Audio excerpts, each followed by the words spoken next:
Hello everyone, आप सब कैसे हैं। मैं उम्मीद करता हूं कि बहुत अच्छे होंगे और अपनी पढ़ाई को बहुत अच्छे से कर रहे होंगे। मैं Akash Kumar Badana ICT virtual classroom में आपका बहुत बहुत स्वागत करता हूं मेरे प्यारे बच्चों। जैसा आपको पता है मेरे प्यारे बच्चों, बेसिकली हमारी आपका 10th क्लास है और 10th क्लास में जो है मेरे प्यारे बच्चों, हम लोग चैप्टर नंबर 3 देख रहे थे, जल संसाधन।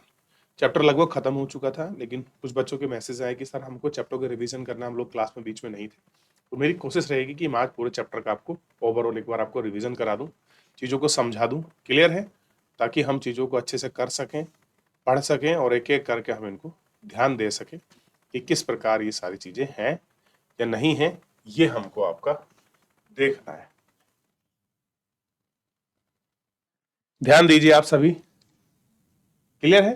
तो अब जैसे बच्चों की डिमांड थी कि सर आपका रिवीजन करना है, तो आज हम लोग आपका रिवीजन के फॉर्मेट पर है और रिवीजन को आपका देखते हुए इन सारी चीज़ों को हम लोग पढ़ रहे हैं और रिवीजन की ही बात हम लोग इसमें करेंगे। क्लियर है। तो सबसे पहले चैप्टर हमारे सामने है, चैप्टर नंबर 3, जल संसाधन, रिसोर्सेज को हम पढ़ते हैं और आप जानते हैं इससे कुछ फैक्ट के साथ हम चीज़ों को जोड़ते चलेंगे। जैसे आपको पता होना चाहिए कि आपका 3/3 पार्ट पर हमारे क्या है, 3/4 पर क्या है हमारे पास, केवल जल से ढका हुआ जो लैंड है, उसमें 3/4 पार्ट किसका है, केवल अकेले आपका जल का है। यानी कि पृथ्वी पर स्थल से ज्यादा जल की अधिकता है, ऐसे कह सकते हैं। क्लियर है। और इसमें आप देखेंगे बहुत सारी चीजें ऐसे हैं जिनको हम नवीनकरण और पुनर्भरण जल चक्र जो है इन सबको देखते हैं। सागर जलीय चक्र की गतिशीलता है और जल की आपका पुनर्कित, इनको हम अच्छे से पढ़ सकते हैं, ठीक, और इनको हम देख भी सकते हैं कि क्या चीजें हैं और किस तरीके से। 3/4 भाग जल से घिरा हुआ है, 3/3। और जल एक कैसा है, नवीनकरण योग्य साधन है, ठीक। जल की कमी दिखा देगी, भविष्यवाणी क्यों चीजें हैं।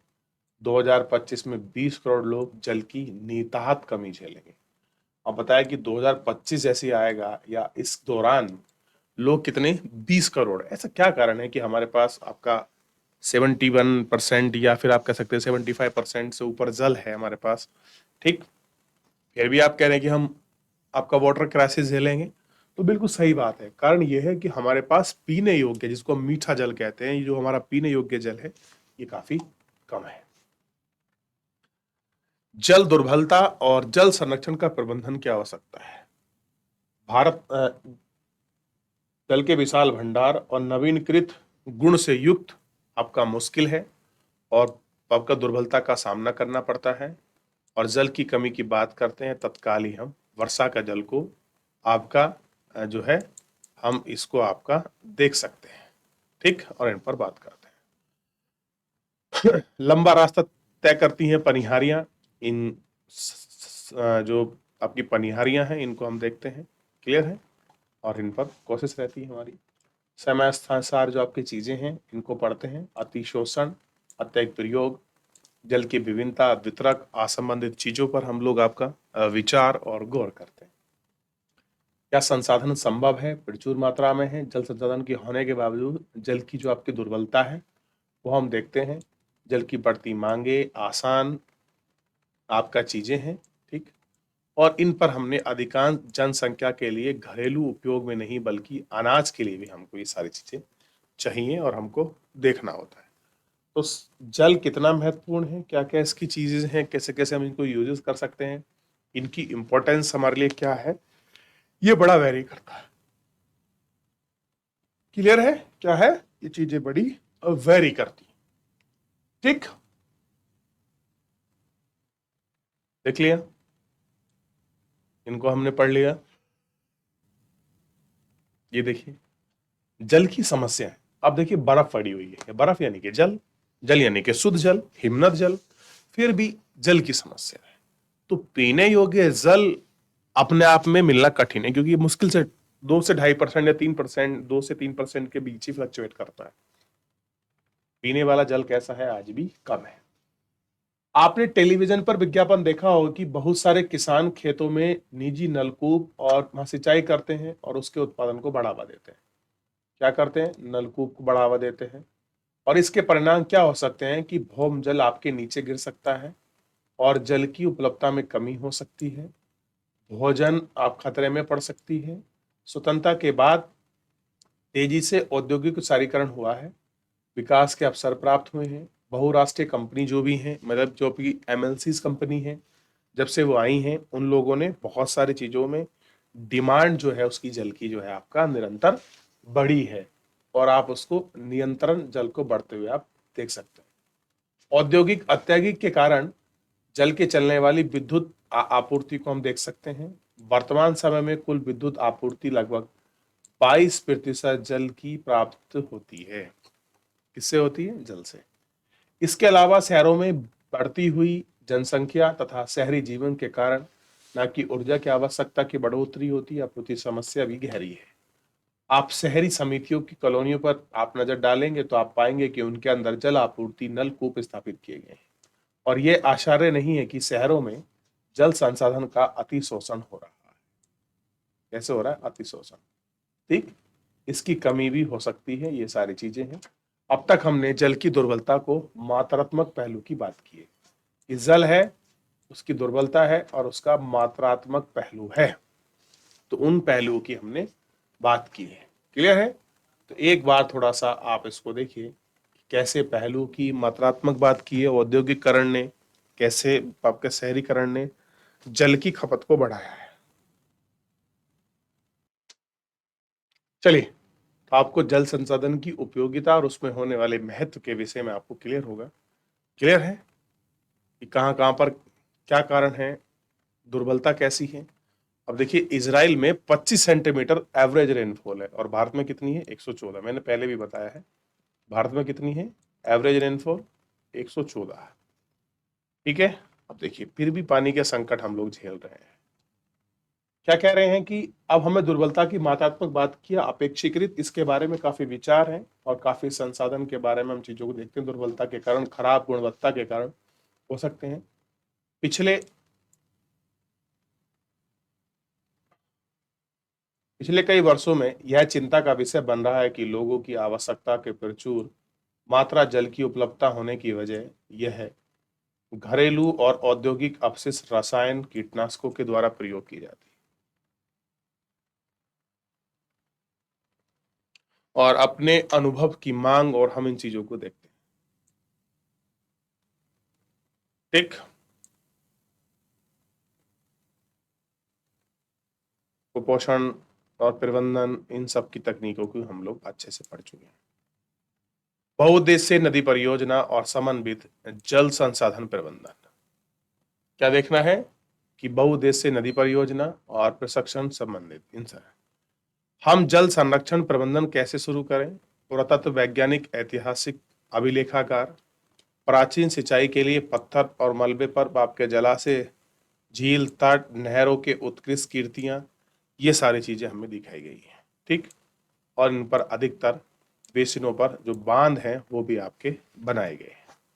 ठीक, इन बांधों को हम लोग आपका गौर करके देखते हैं। जो बांध बने हैं, इनका बांध का महत्व क्या है और किस प्रकार से हमको देखने के मिलते हैं।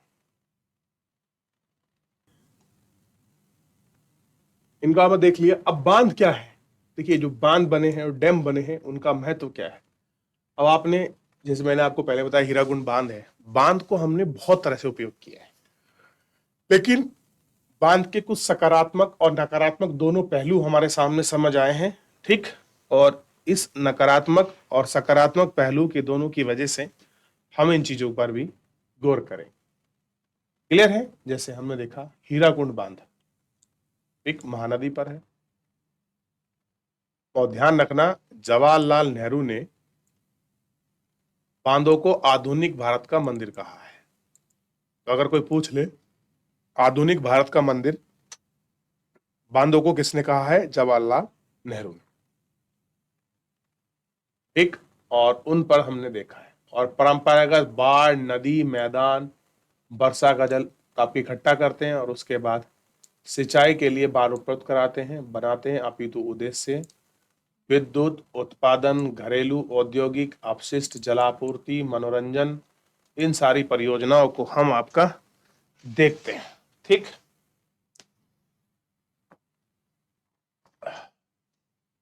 और इनको एकत्र करके हम चीजों को पढ़ते हैं। उदाहरण के तौर पर, और भाखड़ा नांगल बांध परियोजना विद्युत उत्पादन और सिंचाई में कमी करती है, इन चीजों को देखती है। इस प्रकार महानदी और हीराकुंड जल संरक्षण व नियंत्रण की व आपकी चीजें हैं जिन पर हम लोग विचार करते हैं कि भाई कैसे कैसे हुआ।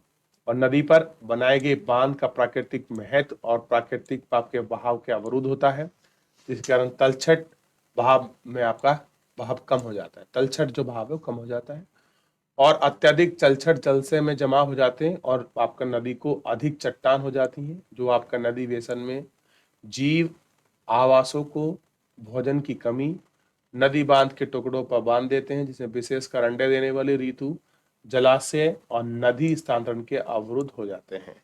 कैसे हैं? इन सब के बेसिस के डिफरेंसेस भी हो जाते हैं। बहुउद्देश्य परियोजना और बड़े बांध, पर्यावरण आंदोलन जैसे आपका नर्मदा बचाओ और टिहरी बांध। आप जानते हैं कि जब बड़े बांध बनते हैं तो हम केवल उसका लाभ देखते हैं कि हमको इतनी बिजली मिलेगी, हमको इतना कुछ मिलेगा, हमको ये चीजें प्राप्त होंगी, ठीक। और हमको ये कैसे कैसे हम चीजों को समझते हैं, लेकिन हम कभी ये नहीं देखते कि एक चीज बनने से पर्यावरण तंत्र और जहां पर बन रहा है वहां के मानव जीव आवास, जीव जंतु और वहां के रहने वाले लोगों पर कैसा उसका प्रभाव पड़ता है, ये हमको देखना बहुत ज्यादा जरूरी है। आमतौर पर स्थानीय लोगों को उनकी आजीविका संसाधन लगे नियंत्रण कुर्बान करना पड़ता है, बेहतर चीजें हमको दिखाई देनी पड़ती हैं, इसलिए इन परियोजनाओं का लाभ नहीं मिल पाता है, ठीक। और शायद जमींदार और बड़े किसानों को, उद्योगपति को, कुछ नगरों को और भूमिहीन किसानों को मान लीजिए, और ऐसी परियोजनाओं में आप उनका देख सकते हैं कि वो लाभ उठाते हैं। क्या करते हैं? ऐसी परियोजनाओं का वो भी लाभ उठाते हैं। क्लियर है? आगे बढ़े। सिंचाई के कई क्षेत्र हैं जिन पर फसल प्रारूप पर वहां परिवर्तन आता है। इन चीजों को आप अच्छे से देख सकते हैं कि परिवर्तन किस तरह से है, और वहाँ किसानों की लहराती फसल और वाणिज्य की ओर आकर्षित करता है, और मृदाओं का लवणीकरण जैसी गंभीर चीज अच्छे से देख सकते हैं कि ये सब कैसे उत्पादित या उत्पन्न होता है, ठीक। इन सब चीजों पर हम लोग आपका बात करते हैं, ठीक।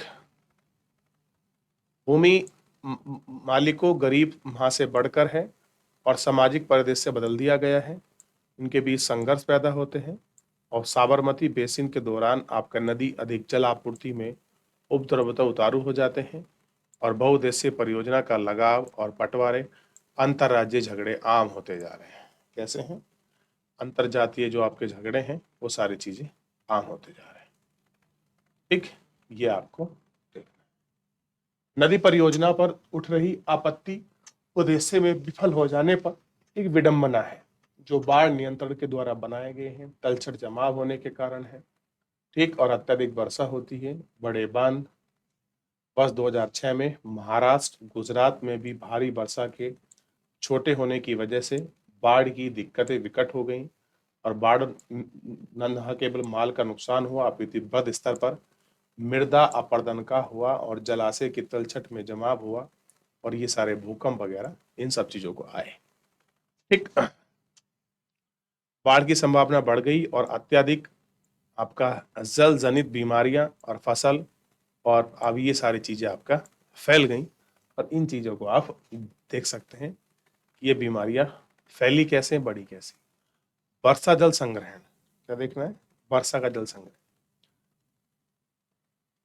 बहुत से लोगों का मानना है कि बहुउद्देशीय परियोजनाओं का अलाभप्रद है और बेहद उठे हैं, और सामाजिक आर्थिक और पारिस्थितिकी व्यवहार विफल होते जा रहे हैं, और उत्कृष्ट जलीय निर्माणों के साथ ढांचे पाए जाते हैं। लोगों की पत्ती और मृदा, इन सब चीजों की वजह से हम जलभौम और जल संरक्षण इत्यादि चीजों को हम लोग आपका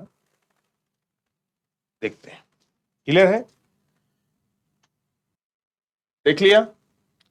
जैसे वाहिका आपका नदी धारा का रास्ता बदल देती हैं, सिंचाई बना देती हैं, विशेषकर राजस्थान का पीने का जल एकत्रित वहां करने, छत का जल संग्रहण, और पश्चिमी बंगाल में बाढ़ के मैदान में खेतों की सिंचाई बाढ़ वाहिका शुष्क और अर्ध शुष्क क्षेत्रों में रहते हैं। वर्षा का जल एकत्र करने में गड्ढे बनाए जाते हैं ताकि इनको सिंचित किया जा सके और संरक्षित खेती कर सकें। और आपका खदानी और जोहड़ इसके उदाहरण है। क्या है? इनके खदानी और जोहड़ जो है इसके उदाहरण है। अब देखिए, कल हमने बात की थी कि सबसे इंपॉर्टेंट है भूगर्भ जो टैंक बने होते हैं जिनको टांका कहते हैं। ये वर्षा के रिजर्वायर के रूप में कैसे काम करते हैं। मुख्य काम जो है इनका ये वाटर हार्वेस्टिंग है। देखिए, सरकार का विशेष प्रयास यही है कि जो जल हम लोग उपभोग कर रहे हैं या तो हम उपभोग को कम कर दें। उपभोग तो कम होने वाला है नहीं, क्योंकि जनसंख्या बढ़ती है तो उसी प्रकार से डिमांड बढ़ती है, निर्भरता बढ़ती है। तो हमारी कोशिश ये रहनी चाहिए कि हम उस वाटर जो हमारा ग्राउंड वाटर है, हम उसका पुनर्भरण या उसको रिचार्ज कैसे करें। तो उसके प्रयास में या फिर जो हमारे पास क्या क्या और ऑप्शन हो सकते हैं जो हम उसको एडिशनल रूप से यूज कर सकते हैं, हमारा काम चलाए। तो हमारे सामने एक अच्छा जो है वो जो मुद्दा है वो निकल कर आया था कि वाटर हार्वेस्टिंग करें। जैसे वर्षा हो रही है और उसके जल को अगर हम लोग छतों पर, घर में या आंगन में अगर उसको इकट्ठा कर लें किसी पाइप या होल के माध्यम से, किसी टैंक या टंके में या सेफ्टी टैंक में हम लोग उसको सेव कर लें। और वर्षा काफी मात्रा में होती है जैसे मेघालय वगैरह में, त्रिपुरा, शिलोंग वगैरह इनमें, मेघालय, चेरापूंजी में। तो अगर हम उसके पानी को इकट्ठा कर लें, किसी टैंक बना लें, तो हम उसका अपना यूज करने के लिए बहुत सारी चीजों में उसका प्रयोग कर सकते हैं। अब आप ब्राजील को देखिए।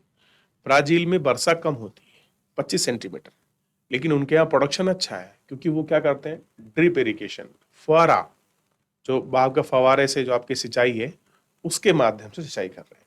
यानी कि उस तकनीकी का प्रयोग करते हैं, जितनी जल की आवश्यकता है उतना ही जल आपका प्राप्त कराने का प्रयास उनका जो है आपका रहता है। और हम इस माध्यम से आपका पूरा उसको देखते हैं। क्लियर है? ये सारा समझ आ रहा है आपको कि नहीं आ रहा है? ठीक। तो इस तरीके से जल संरक्षण बढ़ रहा है। अब गांव में आप देखते हैं, हर गांव में पहले तो आपकी मनरेगा थी, अब रामजी योजना बना दी है। तो उस रामजी योजना और मनरेगा योजना के तहत आप इन सारी चीजों को अच्छे से देख सकते हो, ठीक, कि कैसे कैसे ये चीजें हुई हैं। ठीक है? छत संग्रहण, वर्षा जल, तो इस तरीके से हमने उन सारी प्रणाली को पढ़ने का प्रयास किया, रिवीजन का दौर हमने कर लिया। तो ड्रिप इरिगेशन, बांस, इन चीजों को आप लोग देखेंगे। तो फिलहाल आज के इतने लेक्चर में इतना ही, मिलेंगे नेक्स्ट लेक्चर में। धन्यवाद।